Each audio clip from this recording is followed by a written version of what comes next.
Special edition live stream podcast of the post-game show. CP from KnicksFanTV, my man J. Ellis from Nick of Time Show. J. Ellis, we got another special one tonight, man. Oh yeah. This was a fan favorite, a fan request. They wanted the X-Man. We got on the X-Man.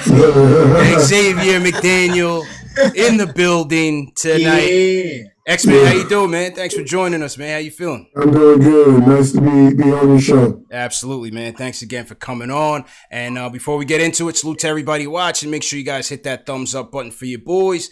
Tonight's hashtag is going to be 32X. If Xavier McDaniels was your guy, if you're an Xavier McDaniel fan, leave a hashtag 32X in the chat so that we can salute him, man. All right, Jales, let's go ahead and kick it off. Yeah, man. All right. So a lot of people don't know that you were the second, number 2 in Rookie of the Year voting, right behind Patrick Ewing. So my question to you is, when you wake up in the morning and you're getting that call from your agent that says, I'm coming to the Knicks. You got traded to the Knicks from Phoenix. What were your first thoughts? It didn't even happen that way. I was leaving Seattle, Washington, heading back to Arizona, and going through the mountains of Arizona. Back then, the phone service wasn't that good in those mountains. I get into town, I get a message that come by the office, and they been trying to call me all day and locate me. I get in, it's probably about 4 o'clock that day, and Cop Fitzsimmons say, I just traded your ass. Damn. And I was like, huh? He said, I just traded you. I said, wow. He said, New York. I said, thank you. That's where I should have went before that, because I thought I was going to get traded to New York the year that I went to Phoenix for that 1 year, and it didn't work out. And somehow I ended up in Phoenix for half a season. And then we lost in the first round to Utah, 55-28 that year. And, you know, Utah just came in hot and knocked us off. We had one of the best records in the league. Damn. Now, excellent. When you first got to the Knicks, there's a story about the first day of practice in South Carolina. Do you remember this story? And can you tell us? I don't know if it was the first day, but I already know what you're going to talk about. One of the first days. Can you let us? I mean, this is a brand new team, right? This is a new coach in Pat Riley. Right. You had just been traded for. They had signed Anthony Mason. Greg Anthony was drafted. You know, what was that atmosphere like in those opening days of practice, and what happened? Well, we're gonna go to the meeting. We're gonna start at the meeting, and Pat Riley was talking about the style of basketball he want to play. He wanted to be physical. Okay. And he basically just told me, he said, I don't want Xavier McDaniel, who played for the Suns.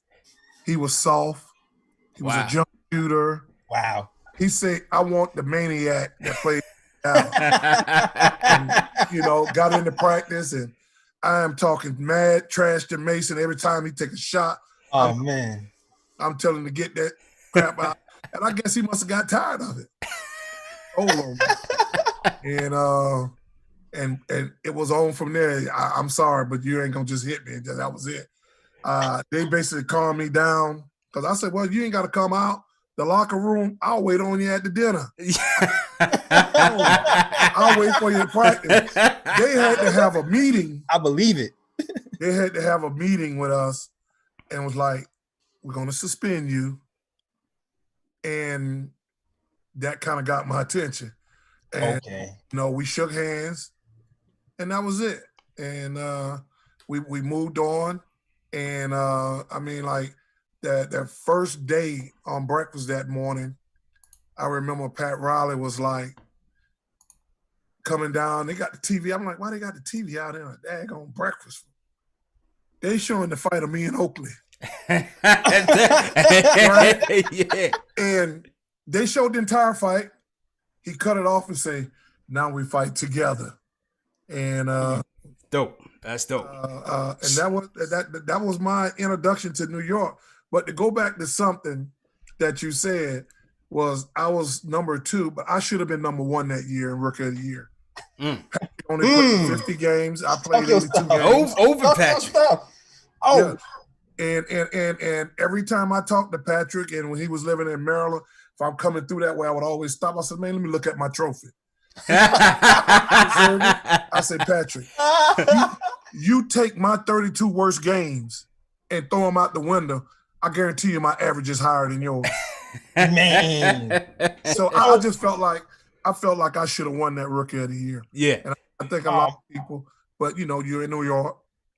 Patrick is no doubt about megastar. He's by far the best player I've played with. So, my hat's off to him, but I still believe, after almost 35 years, I deserve to win it. Wow. Man. Still carry that chip on your shoulder to this day. Oh yeah. I let him know every time I talk to him. Gotcha. Do you feel like you should have took?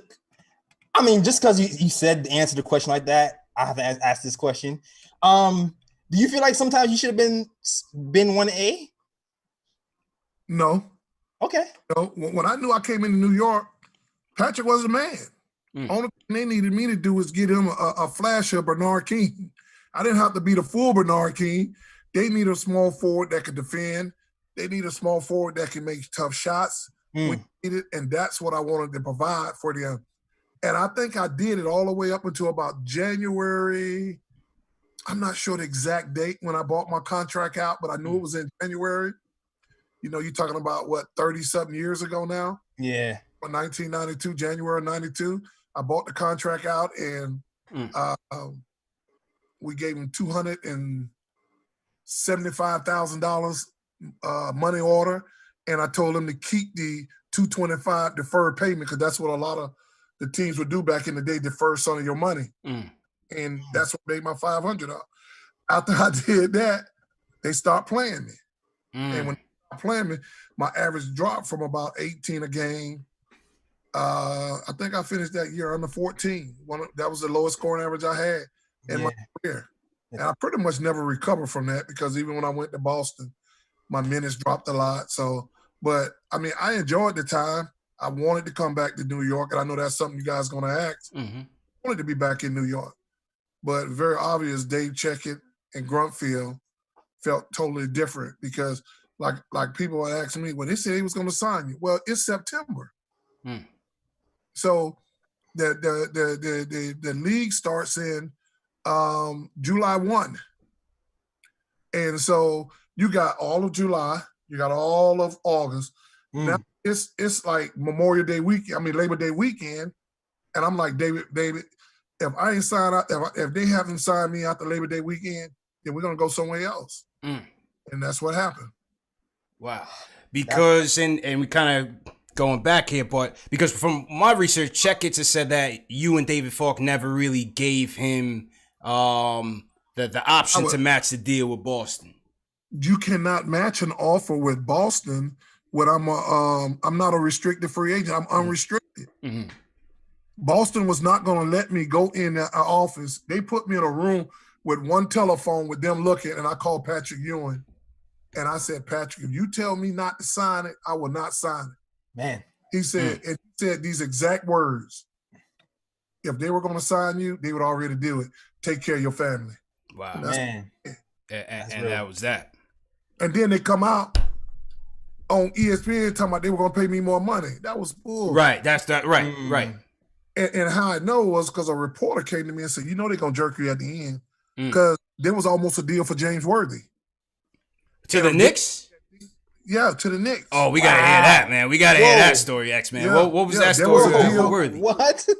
And I think the Lakers backed out of the deal. There was a deal. A reporter told me there was a deal for James Worthy. Wow. They got him. They was gonna tell you either you want to be with us because I still had 2 more years. Yeah. To get me to keep the 2 more years, and I wanted to get out.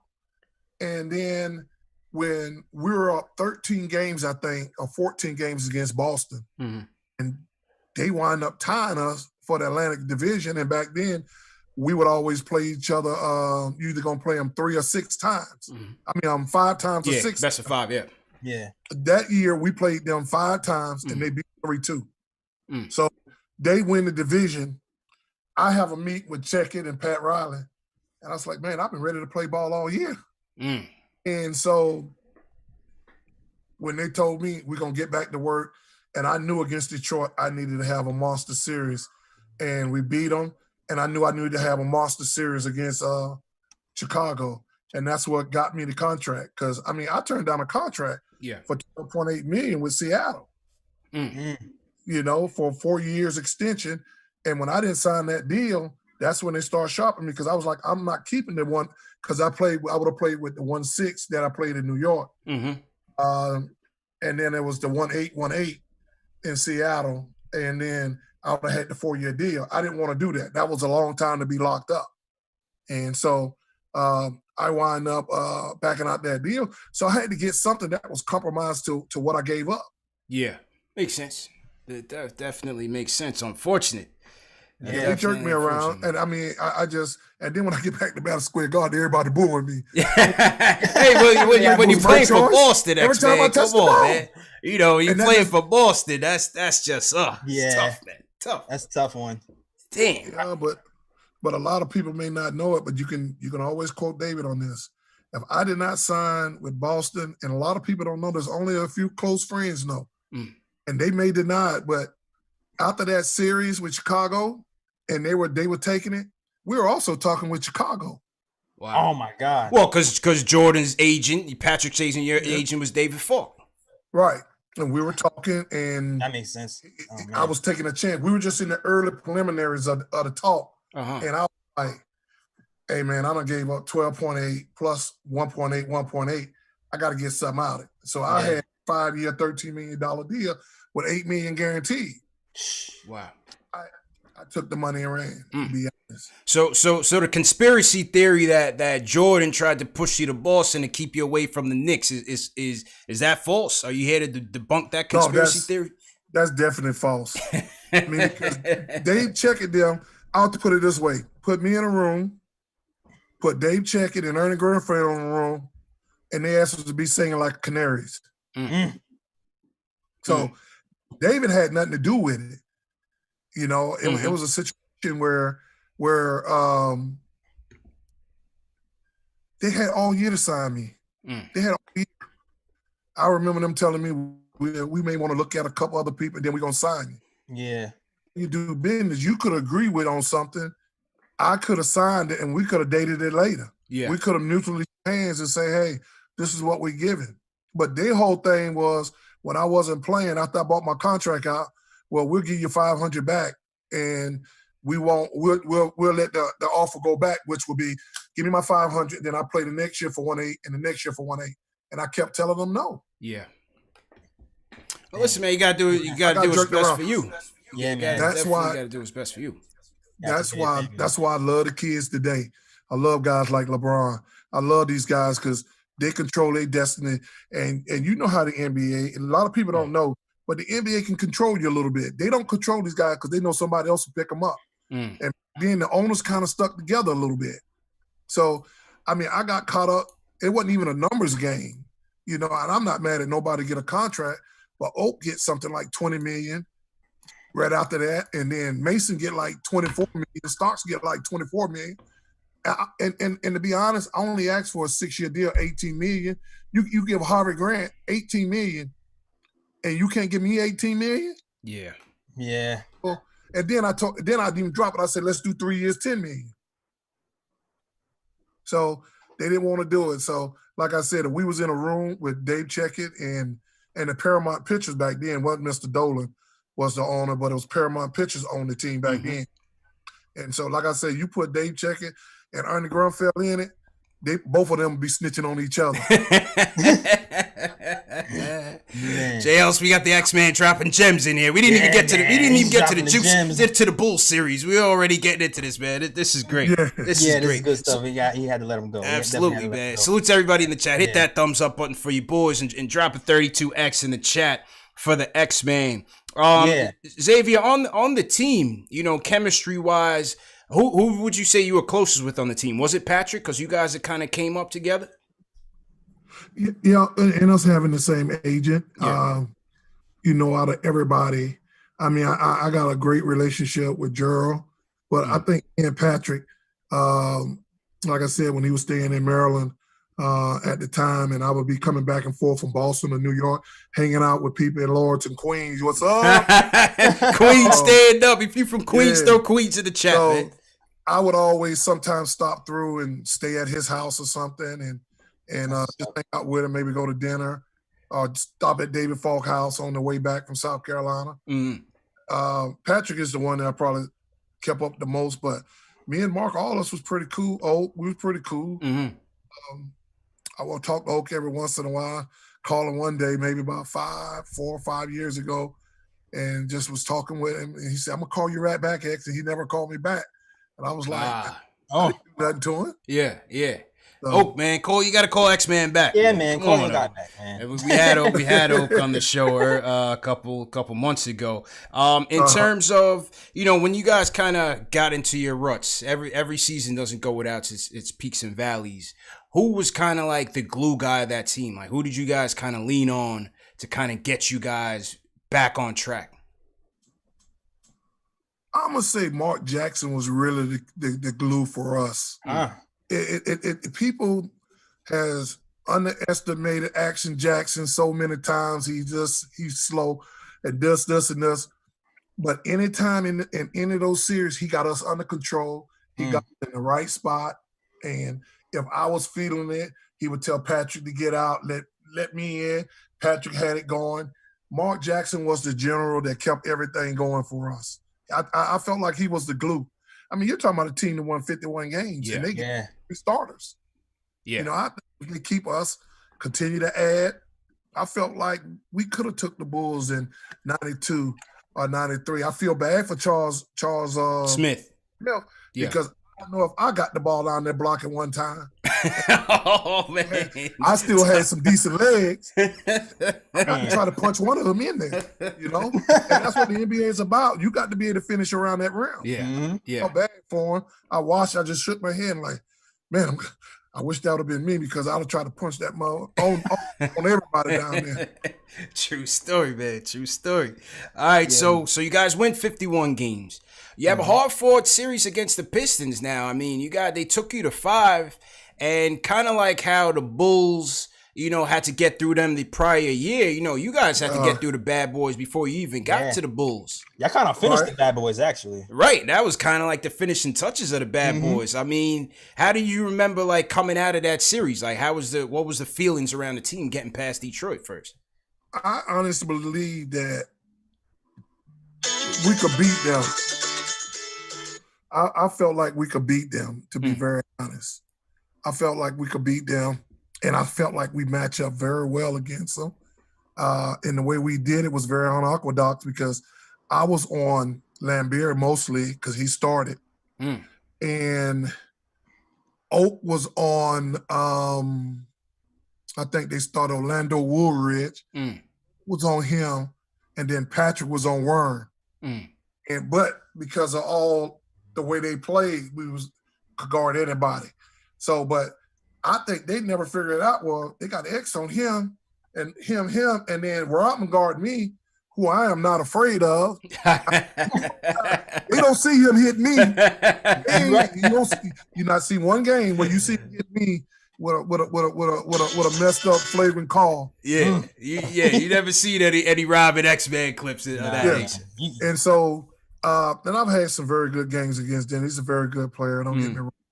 But where I grew up at, and how tough my parents were, and the neighborhood I grew up, those tactics that he did, that shit didn't scare me at all. So that fit right into my mold. Physical, beat you up, hit you out. I mean, in that series, they couldn't say we did this to them because I had scratches, I had cuts, my mouth was busted open. You earned it.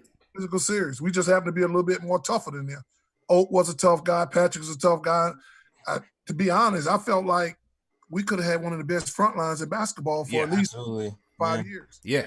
I mean, between you, Oak, and Patrick, I mean, you guys dominated the boards on a lot of teams, against a lot of teams. Yeah, absolutely, man. Segue now into the Bulls series. Now, going into this series, Chicago, they always had our number. I mean, let's just be real. But going into that series, they had won something like 14 straight against the Knicks. When you're now seeing a team like this in the playoffs, I mean, what is the game plan that you're going into? What is the mindset that you're going into to try to beat this team that had your number for years? Well, our mindset was when we had our team meeting and we already knew we was probably going to be playing the Bulls. So, because we got that number 4 seed if we beat Chicago, we all sit down and I basically told them this. And I love Scotty. Don't get me wrong with what I Here we go. I told him we don't need to double Scotty. We don't need to double Scotty. Talk it. And I got to talk and say we don't need to double Michael. If you double Michael, he still got 40 to 50 or 30, whatever. Yeah. And if you don't double him, he still got it. Mm-hmm. Let's keep Michael under 40. And my thought was to keep Scottie Pippen under 20. I felt like if we can keep him under 20 and keep Michael under 40, we could beat them. And but the pivotal game we lost was game 2 and 3. Yeah. You win game 1 and then you lose game 2 and game 3. That was a big blow to us. And so that gave them home court advantage. But we just couldn't double. And every time we wind up doubling, Paxson, Hodges, Armstrong's the hero game 2. Yeah. They hit big shot. And I remember, I'm trying to think back. I'm not sure, so I'm guessing. But I know they hit something like maybe at least 5 or 6 shots with the shot clock running down, including B.J. Armstrong, Craig Hodges, and Paxson. They hit a bunch of shots with the shot clock coming down, which most teams gonna miss because you got to rush it. Yeah. So that was a tough series for us. That series, I really thought we could have won it, but you got to go through some type of adversity. That's right. In order to get there. The Bulls, a lot of people say they're unbeatable, but anybody's beatable. But you got to do it for 7 games. So you got to, they learn how to be physically tough. And so, like I said, game 2 and 3, we had to win one of those 2. If we lose game 2, we definitely had to win game 3 at home. That was a big game. I mean, to your point, you everybody expected the Knicks to be swept. That was the consensus that y'all was going to be swept 4-0, and that didn't happen. Instead, those people who don't even play basketball. I mean, you can sit down, man, and you can write stuff all you want, and people can give you quotes and answers, but you can never say somebody going to be swept. I mean, even in Seattle, we got swept twice by the Lakers, and I used to sit there and say, man, what happened? We'll be out there, 29-point lead. I go in halftime and say, what happened? And so you can be swept, but a lot of those people, most of them just write the game and they just talk the game. Still got to play the game. Yeah, still got to play. Sometimes sweeps happen. Sometimes teams are not. When you got a team that work together and is good, you got to find a way to keep them together and build on it. And look at the Bulls. Yeah. They never got rid of them until Jerry Randolph in 98. They stayed together for consistency, man. You need that stability. I've been preaching that with the Knicks forever now. Yeah. And when you look at the Knicks roster, besides Patrick, Oak, Starks, within 5 years into it, Mason was gone, and they bringing in more and more people. Then you see Doc Rivers in, and Charles Smith, where I remember with the Lakers, they had to start a lineup for a whole lot of years, moving somebody out. When you take Jamal Wilkes out and you put James Worthy in, wow, look how he excelled. They didn't miss a beat and stuff. So game four comes and you drop 24 points and 7 rebounds. To me, that seems like the pivotal moment for you. It seems like a switch went off. It seemed like, Patrick Ewing was getting doubled a lot and you need to find your way to score. Can you tell me what you were seeing in game 4 and tell me how your role evolved within that series. Well, just in those 12 games, they let the dogs out. They didn't pat them, they didn't mess with me about contracts. They didn't mess with me about playing time.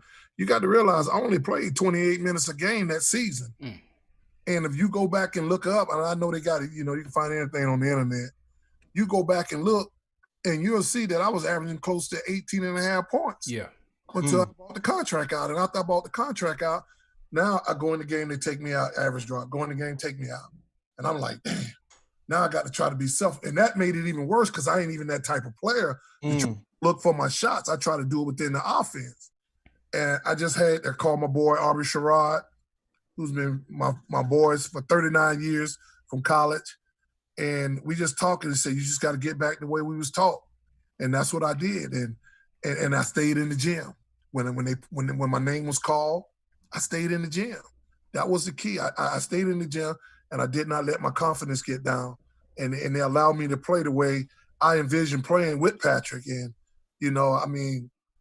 I just know when I looked at that series, I was like, 93, damn. Yeah. Yeah. Oh, damn. Yeah. 95. I could have, and I was in New York when the finals, when they was playing the Madison Square Garden. Oh, and Patrick met up. And what was that restaurant? They done closed up now. Oh man. We met at what's the name of it? Shark Bar. Shark Bar. Okay. Bar after the game. He wanted me to come. I said, man, if I came to that game, I'll mess around and try to put a damn uniform on. So we watched it at a bar. Met up later. That's what's up, man. And salute to everybody in the chat. Hit that thumbs up button for you boys. Yeah, we're talking to fan favorite, the X-Man, Xavier McDaniels. Hit that thumbs up button for you boys and hit a 32X in the chat to salute the X-Man. Xavier, Jeff Van Gundy we were listening to the Woj podcast. He had Patrick Ewing and Jeff Van Gundy on the show, and Jeff really pointed to you as the X factor, man. He said, listen, Xavier McDaniel was the difference maker in this series. So you feel like, what you did to really galvanize the team was just to stay ready, just to stay hungry, stay ready. And you felt like you could really focus because the contract was kind of off your head. Yeah. I just stayed ready, man. But I Jeff was assistant, and when I was there, and a lot of people knew what was going on. Patrick knew. Patrick told me to keep my head up. I get booed in New York because I'm not having a good year. The New York crowds can be tough. But I just said my time will come. Just got to be patient and stay in shape and do what you're supposed to do. And that's all you can do. And that's what you got to do. Talk about in game 4, 5, and 6. You really turned it up. You're averaging damn near like 25 points a game, especially in those pivotal games in the Garden. Game 6, you guys dominated in about 14 points. When the crowd is getting into it, the defense chants and the towels are waving. What does that do for you when you're out there on the court? When that crowd going, man, your adrenaline is going, man. Only thing you want to do is try to perform. That's all you're trying to do. You just try to perform and have a good time. And it was extremely loud in there. And I just want to try to give my best, man, because I knew I had a lot more basketball in me, and I just wanted to play. Didn't want to deal with a bunch of politics. Because we could have just got this contract done and moved on. They could have said, hey, this is what we're willing to offer. They never offer anything. Damn. But the bottom line is, it was 30 years ago. The only time I talk about it is when people, the media or doing radio interviews ask me about it. But I do think if they kept that team together, man, I think we could have overtook them, because I already had been through a lot. You got to realize, I done beat Houston twice in Seattle, but I could never get past the Lakers. I had done been through some things, and I knew they had been through some things with the Bulls. So me, even though I wasn't with them during the Bulls, I already had been through some turn times against Pat Riley. I've been twice by the Lakers, And so for me, it was my opportunity to show that I could try to get to that next level. And it just never happened. That's just one of the regrets that I got is I never got to play in the final. Like I said, I was in New York when they were playing the Rockets. And Patrick wanted me to come to. I said, man, if I come to the fucking game, you ready to jump in there, right? Man. Yeah. Damn. So like I said, met him at the Shark Bar afterwards, and we just talked. And I was like, damn, man, I wish I was out there with you, bro. I mean, I always root for him. I think Patrick deserves something. He deserved a championship. Yeah. You know, he put his heart out on for people. So, you know, I mean, just like him. You know, I've had 5 or 6 on my knee. He's had 5 or 6. And that's the only thing I regret. I just didn't get to play in the finals. That makes me mad, man, because we really needed like that secondary. We needed scorer. that one more, man. One more, JL. We just needed that one more. Hearing his backstory is making me mad. And the thing is, I remember watching Game 7, and I was like saying at the TV, Patrick, tell Starks to stop, damn it, shooting. You know, and I love Starks, great guy. And I thought they felt like Starks could be that person. But I would have been like, yo, man, that J ain't going. You got going to the home, and he just stayed with it. But, you know, that was a time. I mean, I think he was 1 for 17, something like that. Yeah, 2 for 17. But that was tough, man. I was rooting for those guys and stuff, but it was what it is, man. I wanted to help, but there was nothing I could do. Yeah. You know, recently, like I said, we had Charles Oakley on the show, and on our interview and previous interviews and interviews after that, you know, he kind of came out against Patrick in a way that kind of questioned his leadership style and saying he was high maintenance, he was hard to deal with. I think Derek Harper was also interviewed about a week later and kind of said similar things, like, you know, it was kind of hard to deal with Patrick because sometimes he would hog the ball and kind of freeze them out and put them in a difficult situation when they cold. What was your experience like playing with, you know, a star of that caliber? Honestly, I did not have it. I had to learn to play with Patrick because I'm a post player too. I'm an inside out guy. What is Patrick? He's an inside guy. But I learned what I said. I gotta tighten up on my shooting some more. I would be in the gym shooting. But when I got that opportunity to go in the post, I did exactly what I was supposed to do: make baskets when I'm in the post. Patrick is this guy. I went to Patrick one time and said, hey, man, Pat Riley's killing us, man. I mean, he's killing us. Patrick, man, you know me, man. I just practice, man. And, you know, I said, God damn it, Patrick, I'm doing what he say too. But we just went 2.5 hours in a shoot around speed. I was up to the game late. They were already dressed. I hurry up and get dressed. We was playing San Antonio Spurs. Sean Elliott had 32 on me after the game. Me and Pat Riley get into it. And I looked at him and said, fuck it, I just played 2 games today. I was like, we played one this morning and we played one today. We went for 2.5 hours and we got the crap beat up. And I was like, Patrick, we can't do that. You can't run nobody that way. For 2 hours. I mean, I love Pat Riley. He's a great guy. I can pick up the phone and call him right now. But the truth be told, that's the truth. I call him and leave him a message, call me back within a couple hours, you know? But during those times, I think he was trying to establish it, but he was weighing me and Patrick out because of our knee situation. Yeah, I was thinking, I mean, and you know, you heard all the stories with the Lakers and how they got hurt against Detroit. They had 3 starters out, hamstrings, Magic Johnson, Byron Scott, I think Worthy was limping in that series. So, you know, but when we got in the playoff, he didn't do it as much. Well, he didn't do it at all because we just walked it a lot or walked through. But during the regular season, man, I'm like, we doing this drill and I'm dead tired. 1.5 hours. Classic that, man. Yeah, so, I mean, Patrick, I don't think he was a high maintenance guy. I think Derek Harper got to look at it as he came in the league in 1983, I think, and now he's 10 years in. And a lot of time us athletes, we could be 10 years in, but we still think we're 22, and we're not. And Oak, the same thing. Oak has never been a great scorer. Right. Oak will miss a wide open layup. Let's just be honest. Sometimes he'd be wide open, Mr. Layup. So, I mean, I don't know what to say, and I'm not trying to say nothing against neither one, because I know Derek Harper, but we only hung out maybe once or twice in my whole 12 years, and me and Oakley's kind of hung out a little bit, and so I'm not trying to throw any of them on the bus. Yeah. I had a great year with Patrick. I had a great year with Gerald Wilkins and Mason and Oak and all those guys and John Stocks. I had a great time with all of them. Mm-hmm. But I don't think Patrick was high maintenance. Patrick, when you want to say go to war, that's who you want to go to war with. Yeah.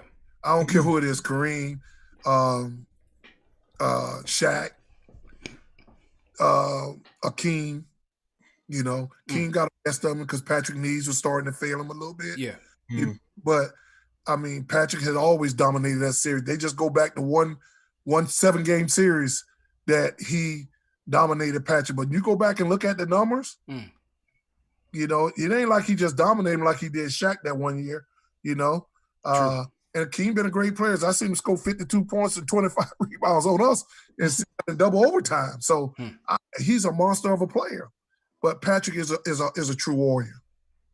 Yeah, it's interesting to get that balanced perspective because we as fans, you know, we only see what's on TV, right? And growing up with this team, we seen him leave his heart out there on the court. We seen all the failures and everything, and we were just as disappointed as those guys were. But for the most part, we saw a guy that brought it every night.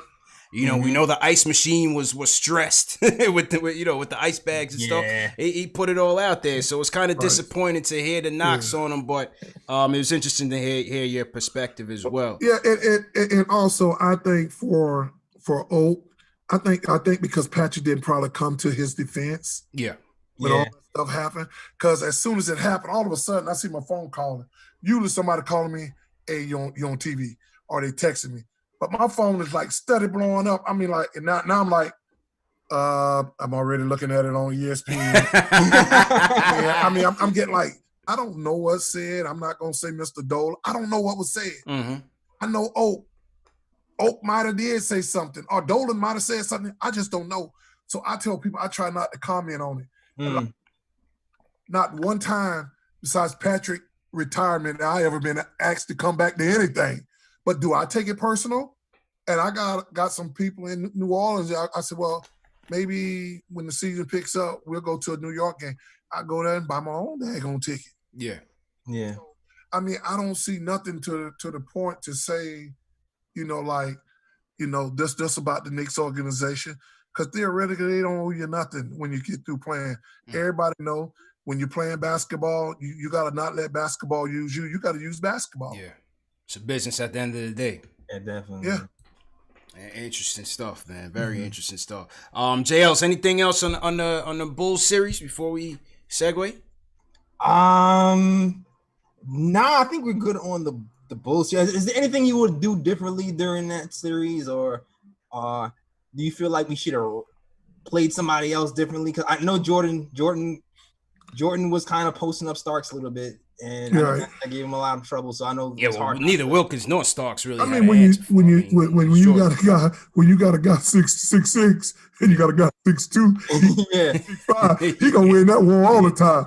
So, but no, the only thing I wish that if we did over, if you go back and think on that series, we were having a very good game too, and Riley took me out, he took Oak out, and he took Mark Jackson out. And I think we went with Gerald, Greg Anthony, and Mason and Stocks. And Chicago made that run. And that's when the Bull Fanatics got into it. And then that's when he put us back in. It might have been the last 5 minutes because the game was still close up until that time. If I remember, we were up in game 2-2. We was having a very good game too. We wasn't up many, but we were up. And they still had their tier players in when we had some of our bench people in. So if I know what I know now, I might have would have went up and said, Pat, man, it's time to put us back in. Yeah. I think that was a game too when there was really full court pressing you guys heavy. Yeah. And causing a lot of turnovers. But y'all barely got it. I could have won. That definitely could have won that one. We definitely could have won that series. When you look at it, we could have won it. I mean, you're not gonna beat Chicago at home, but so many times. In the game that you win at home, you got to go home and take care of home court. Yeah. We didn't. Game three was definitely tough. Yeah, we take care of home court. And then, some of them phantom calls that when you see Gerald, like, yeah, he touched him in the stomach, but it didn't create a disadvantage on Micah shooting that elbow jump shot. Yeah. He got a couple three-point plays off that too to hurt us. So that was Game 5 was a game we could have won, and I definitely didn't want to go back for Game 7. You don't want to nobody home court on Game 7. Yeah. Everything goes back to them. If we could have got Game 5, we took care of Game 6, but I knew it was going to even be more tougher. And we hung in there for a while, but evidently the experience prevailed.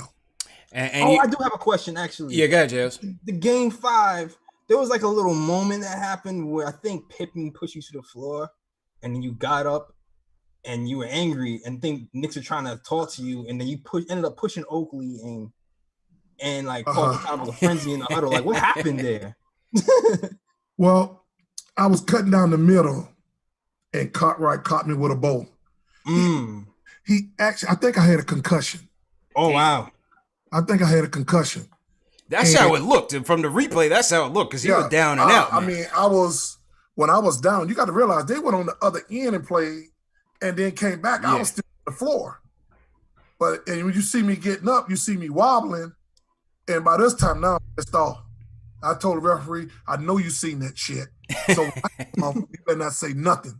They coming in the lineup telling me they're going to be watching me. I say, ain't nobody watch me. And this is what I get mad at people,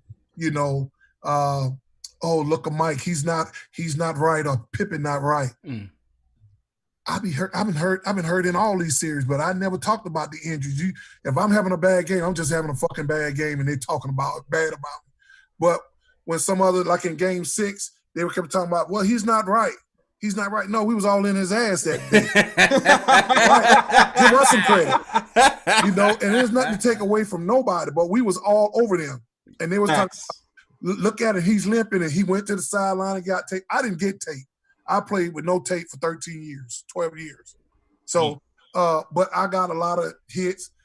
Just look at what about that left hand layup I had, and he came across my head, then I knocked my head off. Yeah. And called me. That was MJ. So, but they try to play about our physical, but Michael's one of the dirtiest players you ever going to play with. Oh, yeah. He talks about your mama. He talks about your mama. He talk about your daddy. He'll take them forearms and put you in your hand, stand over you and talk. I mean, was MJ the worst trash talker that you had came up against? You read my mind. Larry Bird. Wow. Larry Bird? Somebody else said Larry Bird. I think somebody else said Larry Bird was the worst. Like if you from Indiana, he told Sean Kemp, I'm like, Sean, what did he say to you? He just kept staring at me, telling me I'm the best fucking player to ever come from Indiana. Sean threw in his face, ran down court laughing. X-Man, I'm gonna wear you out tonight. Come up with all type of crazy stuff, man. But I mean, Micah talked. I mean, I was surprised. Doc didn't do much talking when he played. Magic talks a lot. Oh yeah, I know. I can tell that. On the court, they didn't call him Magic. They called him Buck. and I mean, the whole game. And don't be letting like Worthy get like five or six on me in a row. James Worthy will let you know about it. Oh man, that was one of my. I mean, he was this guy was. I could never stop him. Wow. I'm not gonna lie. Two people I really didn't stop that often. That was Adrian Dantley, Purvis Short, Mitchell that played for San Antonio. Was it Mike Mitchell? Okay. Yes, Mike Mitchell and Larry Bird and James Worthy. Those were the guys. Yeah. And I'm sorry, Dominique. We had an argument. And I forget who was on the phone. And I was like, tell him I just busted that. He talking about, he already know. He know the 40s I used to give. So, and Dominique, those, and also Alex English, and also Mark Aguirre. The small forward was tough back in the 80s, man. Yeah, but you held Pippen to 37% during that series for 6 years. Yeah, they was throwing Pippen around, man. They were bullying Scotty in that series. Well, man. That was a scouting report on him, that he could be rattled. He was playing physical. If you're very, very physical, and we wanted him not to be on the outside where he can just catch the outlet and go. So we moved Oak to the out a lot of times. And if you realize, me and Patrick was always on the box. So a lot of the times, if he was going to get it, he would have had to go 94, and I tried to pick him up early so he can get started. It worked a lot of the time. Sometimes he did. I mean, he's a great athlete. Scotty was one of the best, man. Yeah. Just imagine he was been in Seattle. Ola Polynese. And I love Ola. I love Ola. Ola been like a little brother to me. Imagine, that he would have been in Seattle, man. And you never know where that would have been. Yeah. That's what I like to talk about, what if. Yeah. Because if what if was, we all be drunk. Man. We're talking to Xavier McDaniel. Salute to everybody in the chat. Hit that thumbs up button for you boys. Right now, we got the icon Chuck D in the chat right now. Salute to Chuck D. He's saluting Xavier McDaniel in the chat. Enemy. Public Enemy is in the building. Salute to everybody for sure, man. Absolutely. Xavier, you still keep up with the Knicks today? And you still keep up with the team? I kind of keep up with a little bit of everybody. I just kind of watch basketball. Yeah. But once you start playing, like when I was growing up, I was a Doc fan and a Magic fan. And then once you get into you being that basketball player and that guy, that kind of fades out. So I don't watch it every night because it's too much basketball. I try to watch it like when I was young. I want to watch those good matchups. But I go to the Madison Square Garden Network and watch the Knicks because – my son played against Dennis Smith Jr. When he was at Trinidad. He was at Hammond Academy. Yeah. And they beat them. Well, they beat them in North Carolina, in Raleigh-Durham area. And then my son then beat them in Columbia at the Chick-fil-A Classic, big classic where all the top players come to in Columbia and play during the Christmas tournament. Okay. All right. That's cool, man. Now, X-Man, you also had a couple acting cameos, man. How did you get into acting? David Falk. David Falk called me and said, "Hey, we got something for you." Oh. And Married with Children. You beating up Al Bundy or Married with Children? Yeah. Hey, I'm the only man to ever beat Al Bundy. I'm the only man to ever beat Al Bundy. So.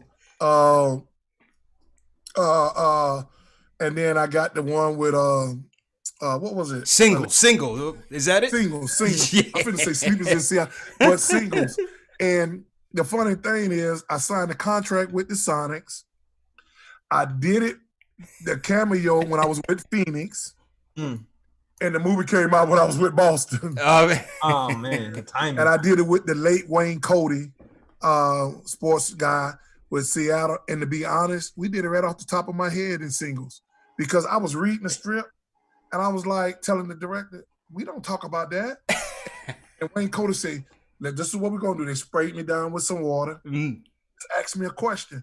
I did it off the top of my head, and it took us like 3 takes. No. Top of my head.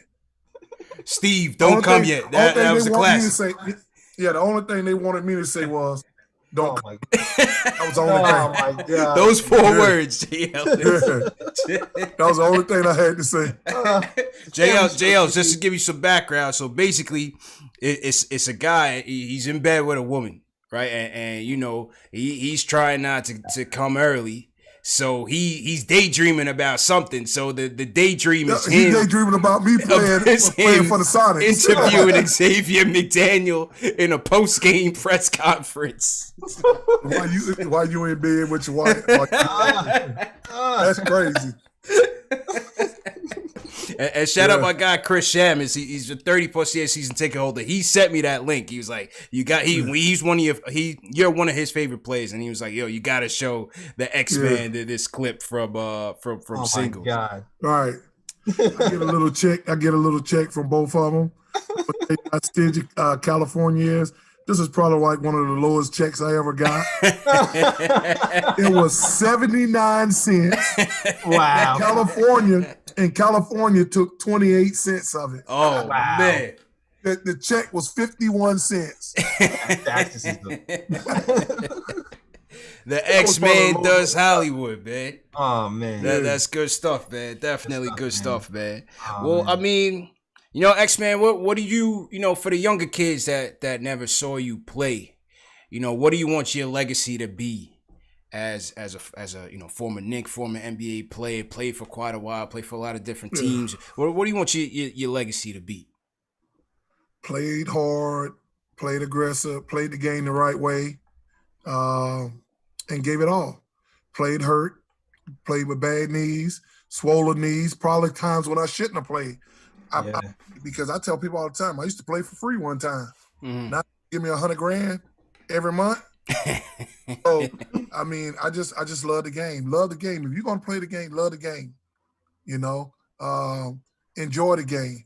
But also, whatever you want to do outside of basketball, I always say, don't let basketball use you. You use basketball. Use that platform. And that's what I love about, like I said, like for LeBron and Wade and all these guys and Shaq, they let basketball, they work basketball for them in their favor, you know, and just love the game, man. Love the game.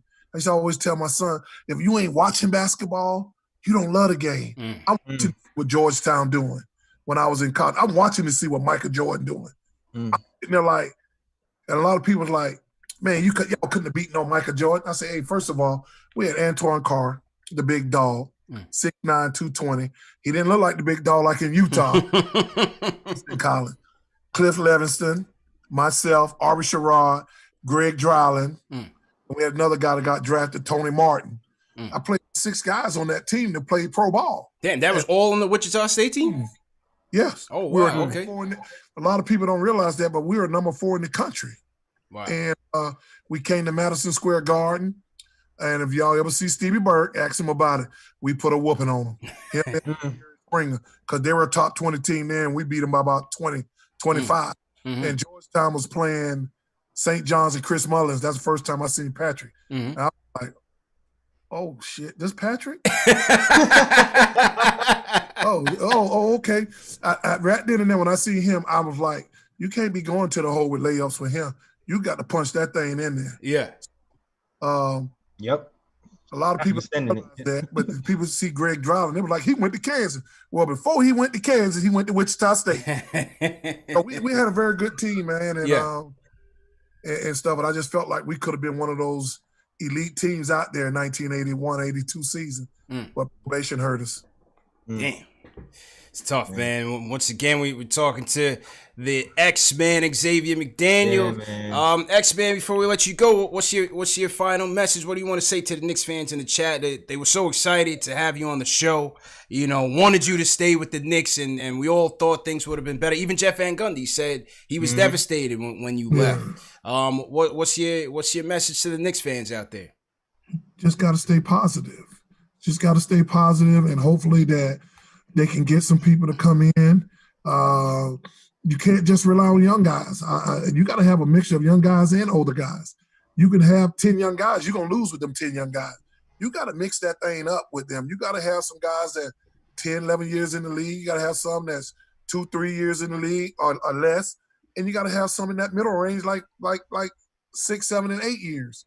And that's what they got to get to. And you got to find an identity. You keep changing coaches all you want.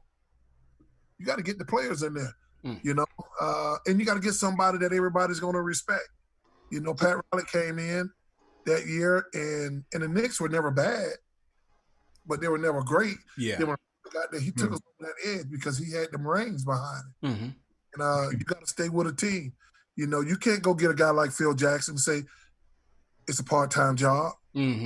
Full-time, man. It's full-time job as a president. Yeah. True. And I think that's where it started. Yeah. You asked for mediocre from him, and that's what you got. Yeah. And the draft picks and the trades is all coming back to haunt you.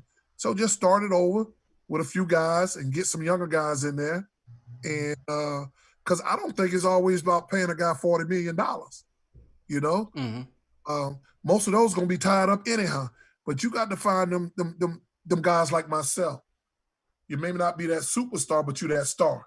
And if you can get you a couple of them star players, man, and somebody elevate their game like Kawhi Leonard did, like what he did in Toronto. That's what you want. You want to develop some guys. Yeah. And absolutely. So bring Chris Paul over. Yeah. Well, but that will be a guy that you can start with to help some of these young guys out. So these young guys getting traded, they lose their confidence. I mean, look at Dennis Smith Jr. Yeah. DSJ confidence is shot, man. His confidence is shot. Yeah.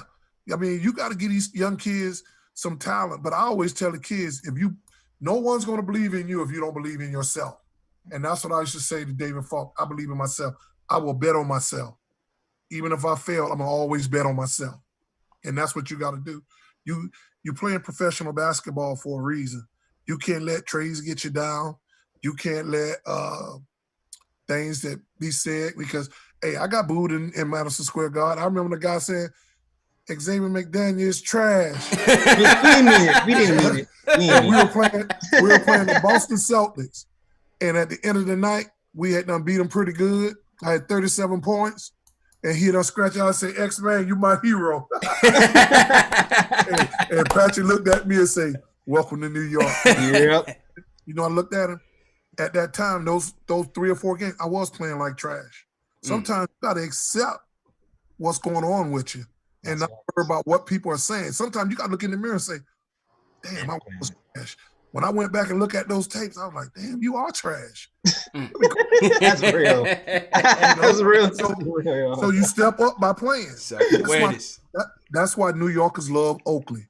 It don't matter how many layups he missed. He's going to dive on that floor, knock the crap out of somebody, and he's going to go for loose rebounds, and he's going to be take no prisoners. He got that blue-collar type work. If you in New York and you don't want to work, you ain't going to eat. But if you want to eat, you can get on them streets and make some money. True story, man. They don't make him like X-Man. Yeah, I'll tell you that, man. Yeah, he ain't care. You could only hope today's kids have that same mentality. I'm gonna do this for my daughter because these streets of Sanford. That's where we at. Sanford. We in Sanford, North Carolina, right outside of Fort Bragg. Right. These streets are rough, and we're in some, by the way. Hold it down, man. Show him some of the pictures when he put them claws on him, X-Man. There you go.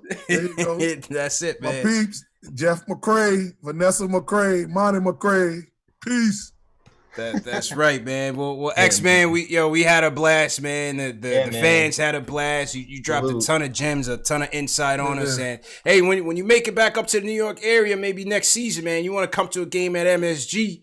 Hit us up, man. Let's connect and maybe we do like a fan meet and greet or something. That'd be dope. Okay. Y'all come in and kick the dough down. Let's do it. they ain't let Spike Lee may have to do another movie. Kick the dough. They wouldn't let him in. It's some things just need to change and get better. I feel you. That's it. I understand. That's like it, when man. I go to Seattle, when they had a team, man, they show me so much love, man. It'd be unbelievable, man. So much love. And that's what they got to get back to. You got to show your former players some love, man. I agree. You know? But I hope we get better for them. Well said, man. Well, X-Man, we definitely wishing you best of health, especially during these times, you and your family. Thanks again for giving us the time, man. We really appreciate it, brother. All right. Y'all have a good night. All righty, man. Good night. That was Xavier McDaniels, J. Ellis. Give it up for the X-Man. Throw a 32X. Come on. In the chat. Yes. The X-Man, J. Ellis. X. Amazing interview, man. That was so dope. Yeah, give me some of your thoughts, man. Man. I like the Chris Childs interview too. I like Yeah. Hang on. Let me get the camera on you real quick. Hang on 1 second. Man. Hang on. Salute to everybody in the chat. Hit that thumbs up button for your boys. Hit that thumbs up button for the X-Man. Yeah, man. That was the best one. That was the best one? That was the best one. No, actually, he dropped some gems. X-Man dropped some gems. All right, go ahead, man. Camera's on you, bro. Oh, man, he dropped some gems. I mean, the disappointing thing was, like, it seemed like there was some kind of gaming shit going with the contract situation. Yeah, that's the shicey side of the business, man. Yeah, and it's just like, wow, we really probably could have had X-Man for longer than a year if, like, the front office is kind of doing what they were supposed to do. So that was kind of the biggest thing. Like that I took away from the whole interview. But I also kind of like just how how the dude is like so tough and he has this reputation of being that tough dude, but he's also like really humble and understanding at the same time. Extremely humble. He's like Extremely. nice balance, man. Yeah. Really like the guy. Extremely, man. They don't make him like that, man. You know, Definitely don't make him like that. you could only wish that these kids today were built like the X-Men, man.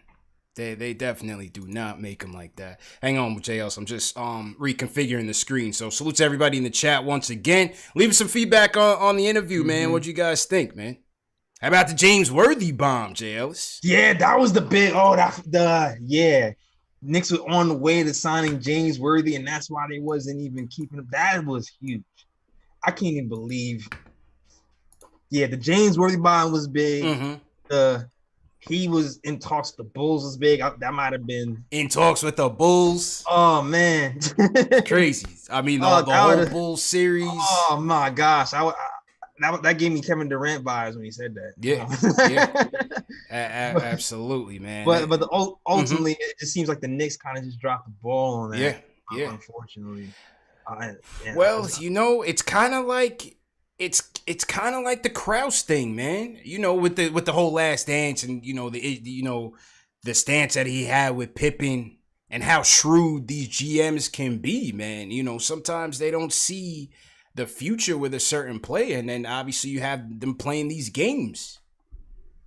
Right, but I don't get how you have a series like he did with the against the Pistons and Chicago, like. Because watching those games, like Ewing was getting the captain is always going to be nice. Ewing needed help. He needed help because they were doubling him all series long, and it just seemed like X-Man was the only other guy who can kind of score. And nobody else could shoot well. That was the problem with game 2. I mean, a lot of the games. I mean, you had Starks. You know Starks. He's erratic. Greg Anthony couldn't hit the broadside of a barn. Oakley's not going to shoot it. I mean, Mace was going to be Mace, but, that's not going to equate to a Pippen, even on his worst day sometimes. Right. So, like, watching the games, it just seems like as a fan, that's a no-brainer to keep him around. They dropped the ball. And it's just like, okay, you went for James Worthy. Cool. But, you waited too long, maybe? Like, I don't know. Like, and then you end up with Charles. Like, I don't understand. Charles Smith, who was playing out of position. They had Charles Smith, who was a power forward, playing the 3. It doesn't make sense. Made no sense. It makes no sense. Made no sense, man. So to everybody in the chat once again, I'm here. I'm gonna set up the phone lines if guys want to call in and call in with your comments. Some of your X-Men fans want to call in. And let me set up the phones. Yeah, it made no sense, Jales. Made absolutely no sense. You know that during the whole Jordan era, there was only 2 teams that took the Bulls to 7 games. Knicks and the Jazz. Knicks in this 92 series and the Jazz in 98. They only went 7 twice. They only went 7 twice. And we took them to the brink, Jails. Yeah. That's interesting. And I feel like the Knicks was like, the Pistons kind of set a tone. Because it seemed like everybody was trying to be the Pistons. Set the blueprint. Yeah, they set the blueprint. And then the Knicks went out, got Oak. Got Mace and got X-Man, and it's like, all right, cool. We kind of have our little like NY version of that, and we just didn't keep it together long enough. And they didn't keep it together long enough, and they just needed that one more consistent scorer. If it was X-Man then X-Man, I thought they shouldn't. A lot of times they were really trying to get Chris Mullin. I don't know how realistic those chats were, but Chris Mullin would have been another perfect addition to complement the captain. They needed that consistent scorer, whether you talking about from 89 all the way up to 94, man. From 89 all the way up to 94, bro. Yeah, we definitely need that punch. Yeah, it needed that punch, and they just never had it. But yeah, I mean, X-Man was great, man. X-Man was great. Yeah, he was awesome. I mean, the stories. I mean, the Childs interview, Childs gave us some dope gems too, though, man. No, that's what I'm saying. Like, I don't want to be a prisoner of the moment. I'm not. I need to sit back and look at. Yeah. Childs, because Childs was an awesome interview. He was telling the stories about Jordan and then like why he didn't punch him like he did Kobe, and so like there was gems in that one. Yeah, there was definitely gems in that, man. Let me set up the phone lines real quick. So to everybody in the chat once again. Now, X-Man was cool, man. Real stand-up guy. He's X-Man was mad cool, man. How about he came to bat for the captain. I like that. He came to bat for Ewing. You know, we heard two perspectives. We heard the Oakley side first and foremost, and people ran with our interview, didn't give us credit, but it's all good. We'll let that flow. And then Harper came out a little while later and kind of tacked on. But X-Man came to Ewing's defense, and rightfully so, man. Come on, man. The captain gave you everything he had, bro. It's interesting too because X-Man, he's like a scorer, so you would think that if you come into the squad as a scorer and someone is the man, you might feel like, maybe I should take the shots. Maybe I should. But he took the opposite approach and was like, I'm working on my game to compliment Ewing. And it just seems like, I don't know, maybe other people didn't really embrace the role like they wanted to. And that's why they have a problem. Yeah, it's tough, man. But like you said, he put in the work to make sure that they had the chemistry. Mm-hmm. He put in the work to make sure that they had the chemistry. So, again, solid professional, bro. That's a professional for you, man. Yeah, man. How about first off, the fight with Mason was crazy. Yeah. The fight with Mason was crazy. I know Jeff Van Gundy described it as two cars crashing or something like that on the Woj podcast. He said they were doing blockout drills, and all of a sudden you just heard crashing bodies crashing against each other. And didn't it go on for like a long time too? For them to call him into the office, seems like it was some some serious beef. Because think about it. Mason at that time, he walked onto the team. He was a walk-on. What happened was, right. And if you guys take a look at my Mason biography, I go into everything. But Mason had left the NBA, bro.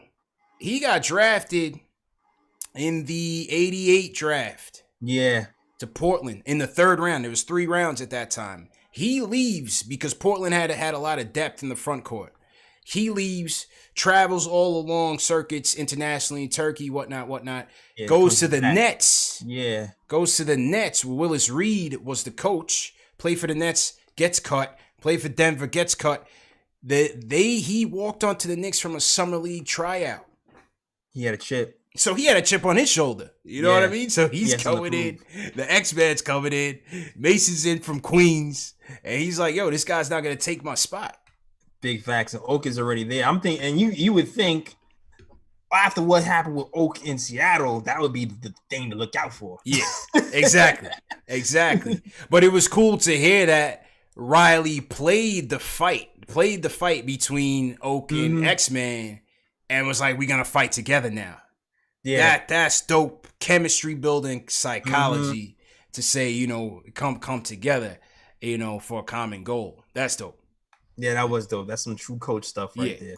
Absolutely, man. Let's go to the phones, Jay Ellis. First call up, we're going to go to Puerto Rico, Jay Ellis. Okay. Antonio from Puerto Rico is on the line. He wants to talk about the interview. Antonio, how you doing, man? Hey, how you doing, buddy? Great program like always, man. Thank you, bro. Thank you very much. I was seeing Xavier. I was hearing him. He had a great interview. He was always my idol. I'm a Knicks fan, diehard fan, but the Knicks, when they decided to trade for him to the Phoenix Suns, I was so happy. And he was too short with the Knicks. He should have played more years. What I heard by that time where there was no internet like nowadays, and they used to find out information by the New York Post and all the other papers. Peter Versi said that the reason why Xavier left New York was that he wanted to be the first option, and he was a bit jealous about Ewing being the first option. I don't know if that's true, but that's when everything turned around. It was like, wow, he should have stayed in New York. He was a great player. He was tough. He would have been perfect. I think the Knicks would have stayed with him. He would have stayed with the Knicks for the next couple of years. Something big would happen, But things happen. It's too late now, but yeah, I used to love that guy. Tough, man. And thanks for the call, Antonio. Yeah. Hold it down in Puerto Rico and be safe, man. Go ahead, JLs. I don't know, man. Like, because if you read the stuff that was written at that time, it just seemed like there was conflicting reports on both sides. Yeah. Like when it was like he said, she said, and to be honest, too, from the vibe I'm getting from the interview, I don't know. I'm not getting that vibe. Yeah. Like, I'm not getting that vibe because we opened the interview talking about how he was second, and then in Rookie of the Year voting. And he directly I asked him too. It's like, hey, did you feel like you get the most shots? And he directly said, no, this is Patrick's team. And he worked his way to compliment him. So I don't know. After this interview, I don't know, man. I'm inclined to believe him. It's hard to tell, man. It's hard to tell, you know. And people in chat saying he still went to Boston, which was Birdstown, you know. So, you know, it's a lot of sides. We heard his side of it. We saw what Checkits and Grunfeld's side of it was through the papers. Obviously, it's going to be a CYA type of thing. And listen, I think at the end of the day, you got to take care of yourself, like he said. You got to take care of yourself. It's a business. But it's kind of weak that he felt that you know, they kept it political with him in terms of the playing time as soon as he opted out of his deal. That's kind of weak, man. Yeah, they really did that to him. That's kind of foul. It just seems like, I don't know, from the way he says it, it just seems like they were trying to get him back on the cheap from the jump and lower his value. Yeah, that's what it appeared to be to me. Yeah. Yeah. So if that's the case, then it was just like, I don't know. It just seemed like it was just doomed from the start. True story, man. We got a lot of super chats in here while the interview was going in. Let me read some of these. Let me shout out Mr. Durante. Sends us a $10 super chat, Mr. Durante. Appreciate it. Bad Dog Sports, all you Giants fans. Giants had a good draft, JL, this last week, man. Giants had a solid draft. Shout out Bad Dog Sports. He says, this is fantastic. Thank you. So mad the Knicks let X go in 93. I swear we win in 93 and 94 if X is part of it. X32 #respect. Salute to Bad Dog Sports. Dope comment. We got Knicks Central with O'Skrilla. Sends us a $10 super chat. He says, wow, the X-Man, KnicksFanTV, definitely #1 Knicks show for the fans, by the fans. Hit that thumbs up button for you boys. Appreciate it, Knicks Central. TB in the chat says, man, y'all made my night. 90s was good memories. Thank you, X32. Salute to TB. Got Ismail Riva sends us a super chat, JLC. He says, great show, #1 show for all the fans. Salute and stay safe. Appreciate you, Ishmael. And we want to appreciate J.I. Wizard sends us a super chat as well, man. So salute to everybody that tuned in, man. I don't know, man. I'm curious to see what the fans think. Was the Childs interview better? Was the X-Man interview? I don't know. I think they were both great. They're both great, man. They're both really good. Yeah, that was solid. Question is, who's next? Who's next? Who is next? Putting a lot of pressure on ourselves right now, Jay. I know, right? Jeez. Yeah, I don't know. We'll see, man. But we definitely having fun with it. You know, the support from the community is how these things come to fruition. So we appreciate everybody, you know, throwing us a bone and looking out for us on these interviews and you know, trying to make things happen, man. It's a community thing, JLs. We definitely don't do this by ourselves. So we appreciate everybody who's been supporting us from the jump. You know, what could have been, JLs? What could have been? What could have been? You know? X-Man, is that a chip? I don't know. Is that at least a 94? 94 maybe. I mean, but even still, you know, 93 was still our best chance, bro. The 93 team won 60 games. Even went with X saying, you know, they left and they got Doc Rivers, they got Charles Smith in there. They won 60 games, bro. They were the #1 seed. They had home court advantage, Jails. They won 2-0. They were up 2-0. Game 3, Michael Jordan goes 3 for 18, JLs, and they still lose the game by 20 points. That was it. If you win Game 3, the first game in Chicago, JLs, you win the series. Now, do you go on and beat the Phoenix Suns? I'm not so sure. Yeah. You know, Suns, that was a machine right there. You know, with Bar, that was a good team. KJ Barkley, the old Suns, that was my cheat squad. Yeah. 93 team was a formidable team. Not sure if they would beat the Suns, but they were good. But they had the Bulls on their heels. And that was also what happened, JLs, was that in between game 1 and game 2, MJ goes to Atlantic City. Comes back in game 2, Knicks win the game. Media's all over it. You know, MJ's got a gambling problem. What's going on? What are you doing in Atlantic City till 3 a.m.? They need to hit that on the dot. And that became the cloud over the Bulls that kind of galvanized them because they ripped off 4 straight. You know, like, I don't need no sleep to win. They ripped off 4 straight. You know, game 3 didn't have a great game. Game 4, he dropped 54 in her head. And game 5 is a Charles Smith game, and that's all she wrote. Oh God! You know, they closed it. They closed it out in 6. So it's just opportunities lost, man. Opportunities lost. Definitely lost. Man. Let's go to North Carolina, where X-Man is hailing from. Jay Boogie in the chat. JL's on the lines wants to weigh in. Jay Boogie, how you doing? That's my old nickname. What's good with the fellas, man? Good to see y'all, hear from y'all, man. Everybody healthy and good. That's good. Yeah. Mm-hmm. How you doing, man? How you feeling? Hey, man, let me just tell y'all this right here, man. From a Knicks fan and a fan of KnicksFanTV and a watcher. Yo, I salute y'all guys, man, for doing what y'all doing. Appreciate it. You know what I'm saying? Yeah. Keeping it up to date, taking us back in history, bringing it forth so people can get an idea and understanding of what the Knicks was back then and everything. Yo, y'all do a great job, man. I swear y'all do, man. So let me tell y'all that, man. Thank you, man. Oh, yeah. Xavier, man, I was so happy when we got that dude. I just knew we was going to do something, man. And I hate the situation didn't turn out how it should have been. They should have paid that man. But one thing about Xavier, man, his legacy, man, from a fan perspective, you know for a fact, when you played against Xavier, you knew you was dealing with somebody who was going to play you hard every night. It was going to be a bruise, a battle, and everything. Mm-hmm. But the flip side of that, the same way he played you hard on D, he'd go on offense and might give you 16 to 30 that same night, man. True. And I ain't know Both he was sides. so close to me in Sanford, North Carolina, man. I'm getting ready to go hunt and find him because he ain't been like 25 minutes away from me. I enjoyed that interview, man. Appreciate it, Jay I Boogie, enjoyed man. this interview, man. That was the best one, man. Let me tell y'all, since y'all debating which was better between him and Charles.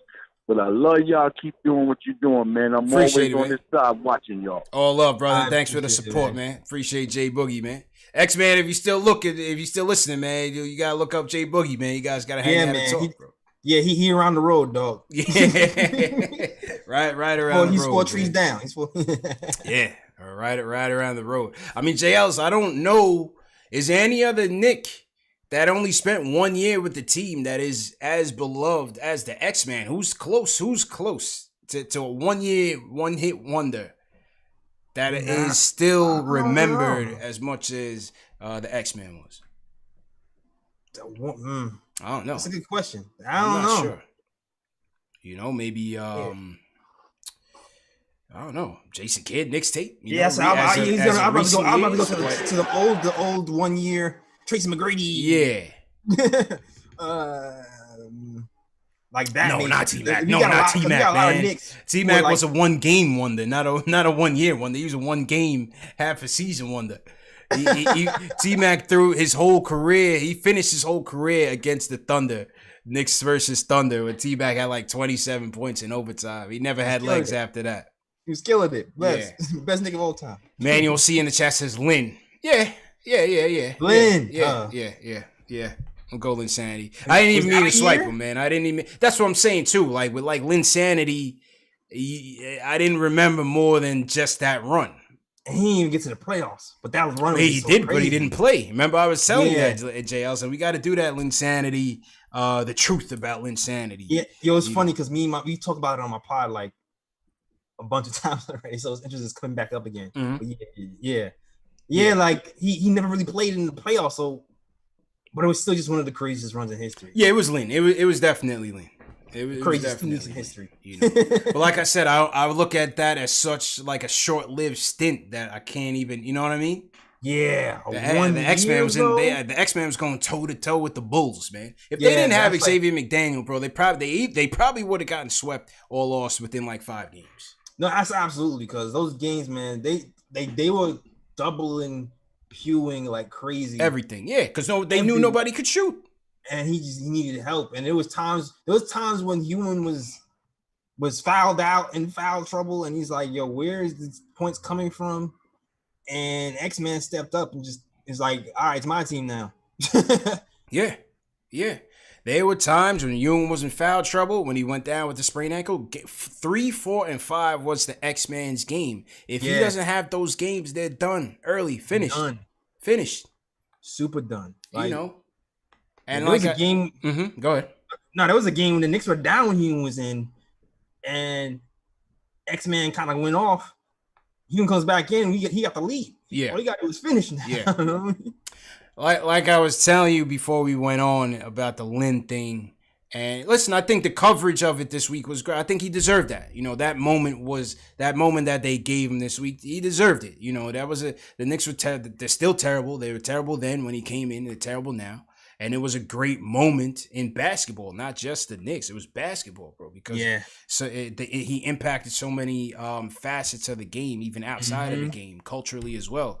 But I think what doomed him again was, and again, having the X-Man is just proof of it. What doomed him was not playing in that Miami series. Definitely. You know, because it's not to say that, you know, it's not to question. You don't want to question the kid's heart or his health. But at the same time, when you're playing for the Knicks and you're wearing that jersey and you go say you're 85% in a game, the detractors are going to kill you. Yeah. You know what I'm saying? We're from that cloth of exactly. You 85, go ahead. But it's like, exactly. It's funny now because if you look back at it now, like people ended their careers because they played on 85 early. It's true. It's true. Like, Joakim Noah, I keep going back to Joakim. Joakim Noah used to be good. Yeah, it's true, man. And he just kept playing hurt, and then years later, everybody got jokes. Yeah, definitely true, bro. So yeah, I think the Miami thing doomed Lynn, and yeah, Mark Ray says it was a business decision. That's how it came off, and I think to the people who weren't, you know, feeling him or didn't feel like he had that much of an impact, I think they looked to that as why they didn't become fans or state fans of Jeremy Lin, you know. Yeah. Interesting topic, though. Let's close it tonight. Still in North Carolina, JL's Delano. Delano closed like a ton of shows for us, man. He's always the closer. He's the closer. Yeah, man. Delano, how you feeling, bro? What? I'm doing good, man. Salute to everybody in the chat. Salute to y'all, man. I guess y'all call me Jab Stetlano or something like that. What's good, bro? How you feeling, man? Yeah, but the interview was dope. I'll be honest, I didn't hear the Chris Childs interview, so I can't compare the two. Oh, you gotta that was definitely one of the best ones I've heard, period. So salute to y'all for that. Appreciate it. And that was a dope gem, but this makes me so mad with the front office. Our front office has found ways to really snatch the hearts of our chest. Yep. Yeah, man. It was a bad business decision, man. Terrible business decision. Don't get it at all. But I will say this: the one player that only played 1 year that was probably beloved, that belongs probably on the Knicks tape, would be like maybe Rasheed Wallace. She was good. She was good, but I mean, they didn't even have him by the time the playoffs came around. He was already done, but he set a good tone for us for sure. Yeah, that's what I was saying. To all all the Knicks that were like nice and on another team, that we got them there last year. Yeah, like basically, we had a bunch of those. Like he's the reason why 3 to the dome was even a thing here. He invented it, man. He definitely did, man. Yeah, it's crazy. Yeah. It's even crazier to know that he's that Xavier McDaniel's up the street from where I'm at. I'm like maybe 35 minutes away from where he at. Oh shoot! So you, Jay Boogie, and the X-Man are y'all gotta hang out. Man. Y'all all gotta run. Y'all gotta connect and hang out, man. Same road. You know? Yeah, we neighbors right now. It's crazy, but it's all love. You know what I mean? I'm definitely gonna check out that Child's interview because, like I said, I didn't see it, but love the show always. You know what I mean? Appreciate it, Delano, man, and definitely hope that you staying safe down there. Appreciate the support, bro. Mm-hmm. Y'all stay safe too, man. Everybody have a good night. Yes, sir. You too, man. Mm-hmm. Looks like we got one call coming in, JLs. We'll take one more. All right, cool. And then wrap up. Yeah, you gotta catch a Child's interview. The Child's was definitely very entertaining, and he's anxious to come back on. He's still waiting because I did tell him that time that we were gonna have him talk to the fans, JLs, and he was tight when we got off. He's like, "Yo, what happened to talking to the fans?" I was like, "Yo, Chris, we went for like an hour. I didn't want to monopolize your time." Yeah, man. Yeah, I can't wait for y'all whenever he comes back to talk to Chris because he's super cool as well, man. Yeah. Definitely got to get Chris on as well. So to everybody in the chat, once again, hit that thumbs up button for you boys. All right, who we got up? I'm waiting on Dave to screen the call. Throw your cities in the chat as well, man. Where you guys tuning in from? We had a couple people coming on from North Carolina. So throw your cities in the chat. If you guys are new in the chat, leave a hashtag new and we'll shout you out. Danny Girl sent us a super chat as well, J. Ellis. She says, shout out Danny Girl. Yeah, shout out Danny Girl, man. OG. She's an OG fan of the post-game live show. She says, been rocking with y'all for a minute. There you go. Yeah, and you keep getting better. Would love to hear from Rod Strickland or Gerald Wilkins. Okay. Hold it down for the ladies because when you're looking at YouTube analytics. Yeah. And it tells you like the ratio. Oh, it's 99%. 99. It's 99.9% men. Yeah. Nah, man. Daddy's true and true. So shout out to you. Yeah. Daddy's true and true, man. Let's see what the people checking in from. We have Emmanuel Ceases hashtag new now. He's been around. I see him in the chat all the time. But shout out to Emmanuel still. Yeah. Jaden Diaz says hashtag vet. Who you got in your chats? Oh, shout out to House Flan. He says some Santa Clarita. Yeah. Yep. And Teddy from Greenville, South Carolina. South in here heavier today. Okay. South is in here heavy. We had Queens in here heavy. X-Man was repping Queens. We got LLIR says hashtag new from Canada. So our neighbors up north. A. Okay.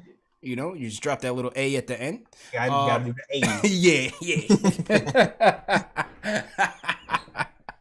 A. Chris C from Maryland by way of Brooklyn. Okay.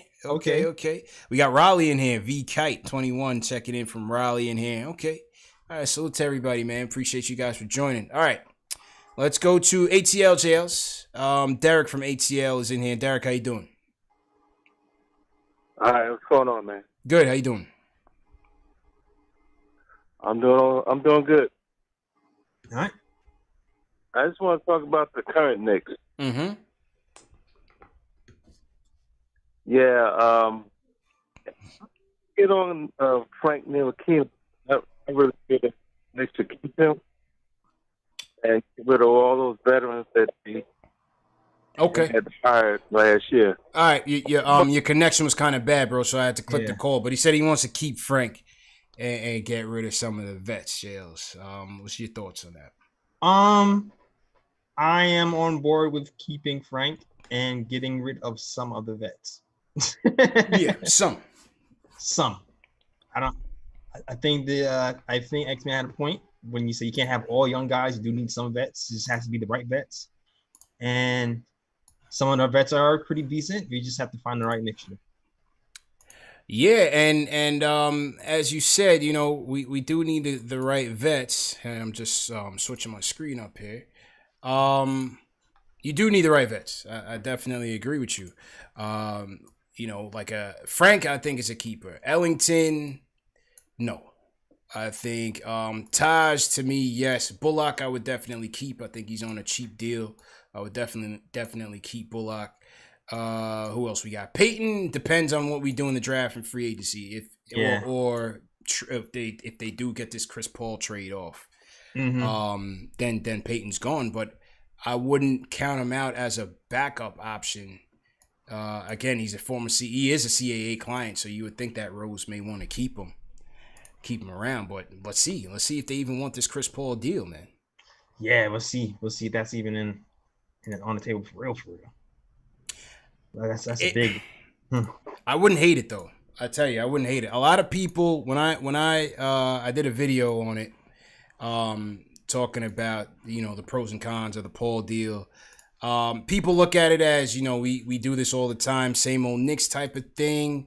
And it is kind of true, just like based on his contract and everything. But on the flip side, I feel like you're not bringing CP3 in as you would like a Melo or that type of free agent. Yeah, it's not that role.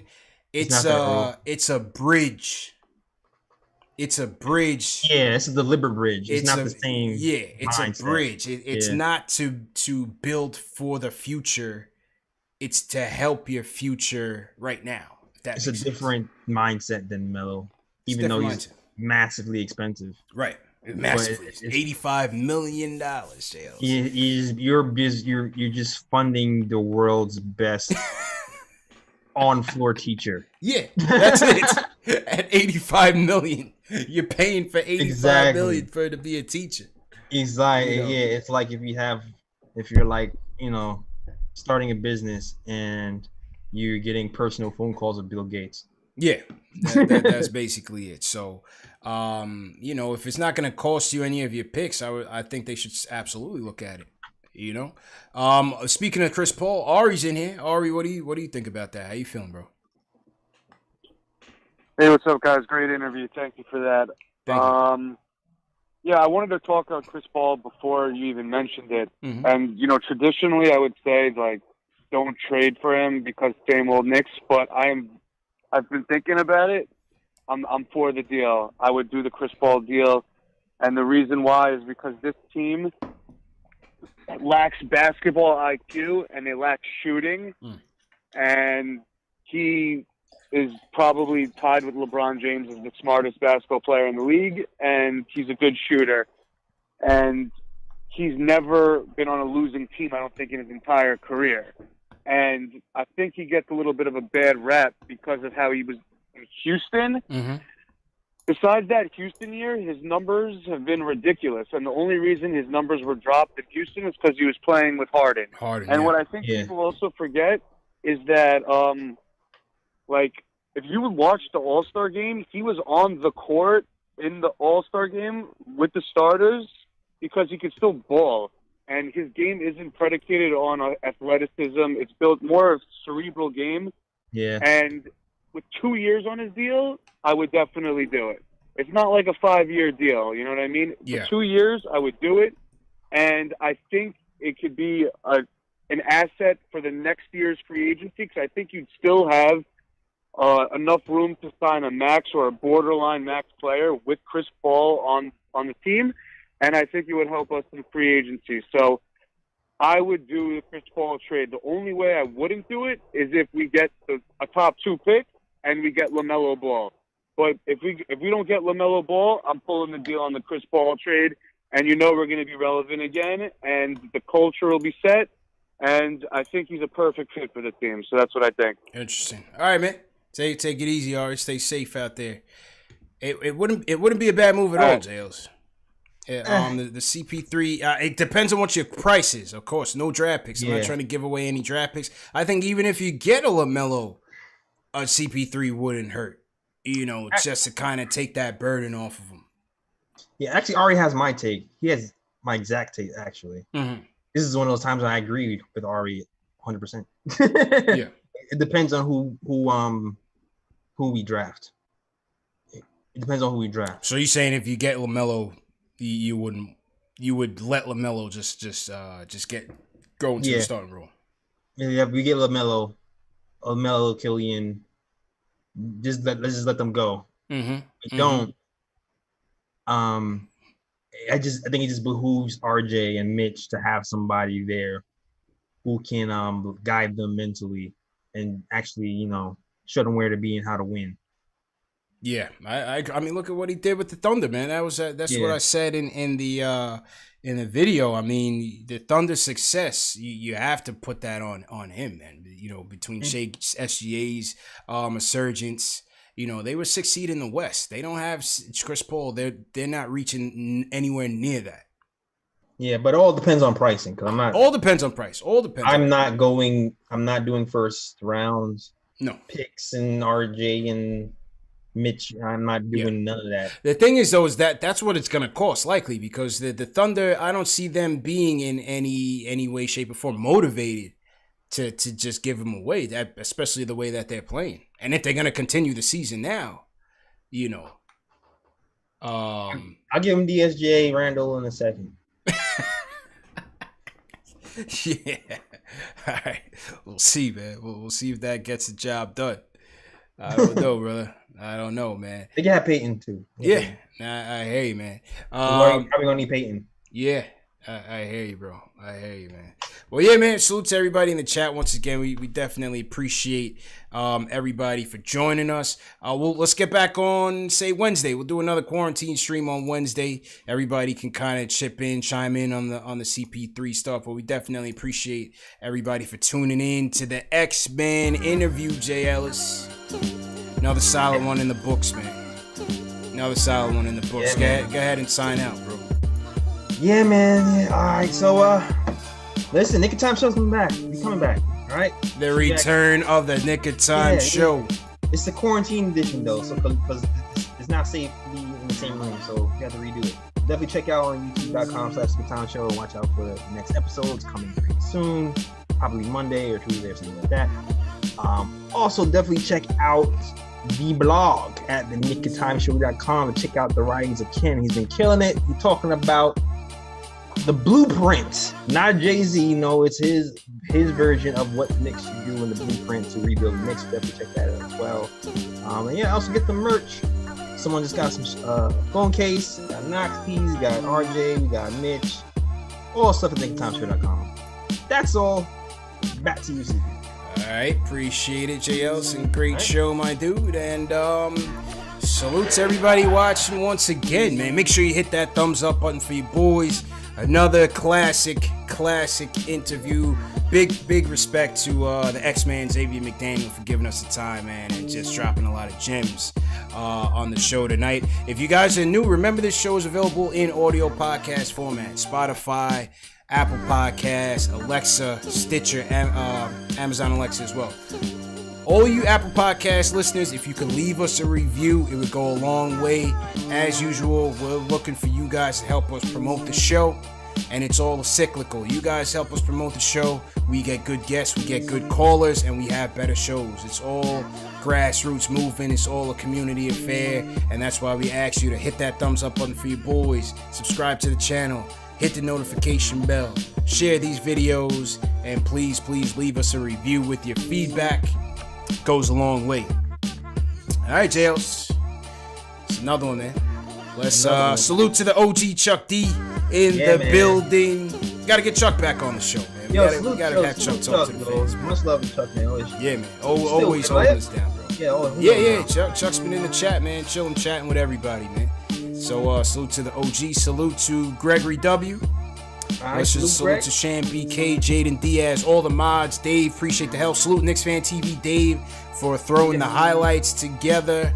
Also salute Fro Magnum for also throwing the highlights together for us. Like I said, we don't do this by ourselves. Yeah, man, we get a lot of help, so we definitely appreciate everybody supporting the wave. RT, appreciate it. Gaia University, appreciate it. Who you want to shout out, JLs? Oh, shout out my OG, KOT guy, Craig Williams. Shout out to you, support from that on. Game Time, Weezy, John Talento, Chat Hopkins, shout out to you. Carl Custer, Gregory Lee, Delano, Teddy, Locks Maine, Hitton Murphy. Lowe's Maine. Yeah, man, everybody. Yeah, man. Fritz, be safe, people. I'm surprised I didn't see Fritz, but shout out to you, Fritz. Be safe, everybody. Thanks for supporting. And we'll check you guys Wednesday.